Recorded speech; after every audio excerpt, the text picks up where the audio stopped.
We need to talk about and overreact to the first three games of Ja Morant's 2021-22 NBA season.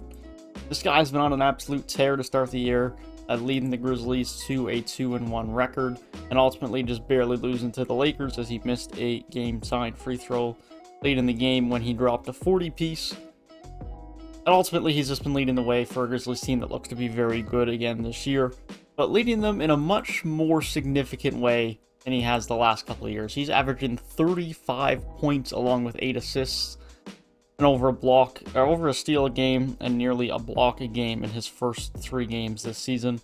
Absolutely dominant on both ends, playmaking, scoring, you name it, he's been doing it. And so we need to talk about what has changed in Ja's game, what is the most significant addition and improvement into his game this season, and why he has the future to be a many-time All-Star in the NBA moving forward. That being said, let's go ahead and talk about Ja Morant. Ja Morant, since he's entered the league, has always been a dynamic player. He's been very exciting, he's been very athletic, he's shown it with his ability to get to the rim, finish at the rim, his highlight reel dunks or near highlight reel dunks that have been just nearly missed. There's no doubt about it that Ja Morant has been a very exciting player and a very impactful player since he's come into the league, and one of the main reasons that the Memphis Grizzlies have been able to remain part of the playoff conversation. But things are just different this year. Now, sure, he's not going to continue to average 35 points a game, but he hasn't had less than 27, I believe, through the first 3 games of the season now. Man's figured out something new. Now, sure, he's shooting 58% from the field. As I said, he's averaging 35 points per game. These aren't going to continue for the whole season, but there's no doubt that there's improvements here that are going to remain throughout the season that are going to lead to him having a much better year and having him be a legitimate threat to make an All-Star team.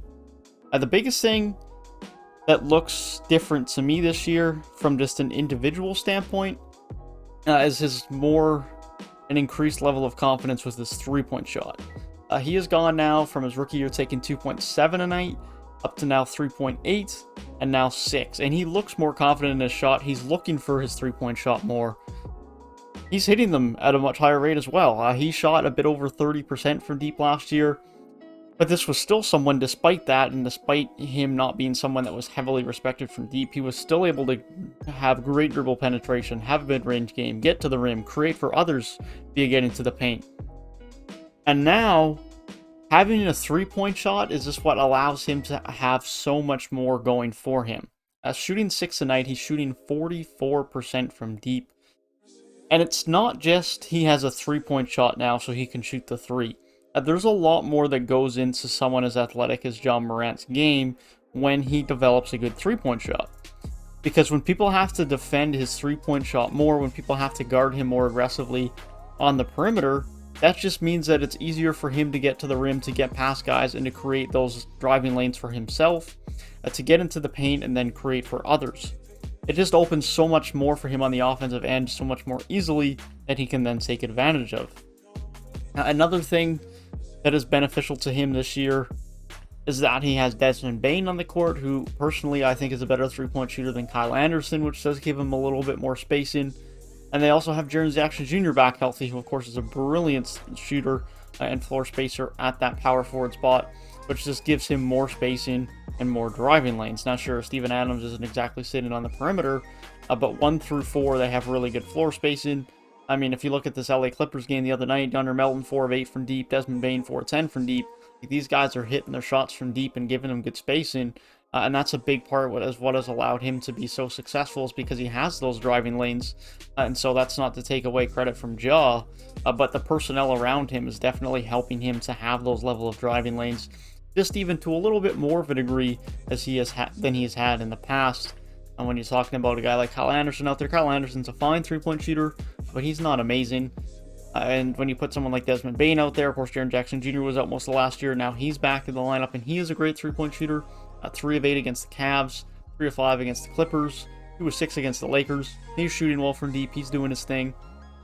And that just helps Ja Morant so much more. So I don't expect Ja Morant to average 35 a night this year and shoot 44% from deep. But ultimately, I think you are going to see a big increase in Ja Morant's numbers and Ja Morant's play and production on the court. He continues to be a good defensive guard. He's going to continue to score. He's going to continue to set up teammates. And I think he legitimately is going to be a better three-point shooter this year. He just looks that much more confident and wants to shoot the three that much more than he has in the past. His ability to shoot the three, his ability to have better driving lanes, and his level of comfortability and aggression with his game and his shooting ability is all combining to allow Ja Morant to have a much better year so far. And I have no doubt that it's going to continue, and at this rate, I fully expect Ja Morant to be on the Western Conference All-Star come the All-Star break. That being said, that is my thoughts on Ja Morant so far this season. Be sure to let me know down in the comment section below what you guys think of Ja Morant and this Memphis Grizzlies team so far in the 2021-22 season. If you did enjoy the video, be sure to leave a like down below and subscribe to the channel if you are new. That being said, I hope you guys have a great rest of your day, and I'll see you guys in the next one. Peace.